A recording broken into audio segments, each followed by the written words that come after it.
BJP वाले बोलते हैं क्या ये नहीं चाहते कि भ्रष्ट लोगों की धरपकड़ हो? बिल्कुल होना चाहिए, मैं तो कहता हूं कड़ी कार्रवाई होनी चाहिए। लेकिन ईडी का परफॉर्मेंस बताइए कितना है, जितने केसेस बनाए हैं उस पर रिजल्ट कितने में आया, ये पहले बता दें। ये बता दें कि हेमंता शर्मा के खिलाफ जो केस था उसका क्या हुआ। और फिर यदि छत्तीसगढ़ में आ रहे हैं, मैं ये कह रहा हूं कि 6,500 करोड़ का चिट फंड कंपनी वाले पैसा ले गए और जिसका ब्रांड एम्बेसडर बने हुए थे रमन सिंह जी, उसके पूरे खानदान, क्यों पूछताछ नहीं करती? मैं तो अभी पत्र भी लिखा, एसएम को पत्र लिखा, भाई ईडी सौंप दीजिए इस केस को, क्योंकि आम जनता का पैसा लगा हुआ है, मनी लॉन्ड्रिंग हुआ है इसमें।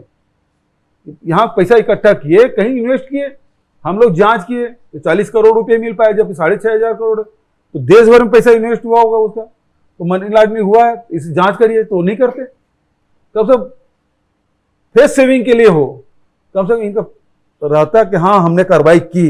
आज तो वो कहने की भी स्थिति नहीं है, और इसलिए कह रहे हैं कि इसका दुरुपयोग हो रहा है।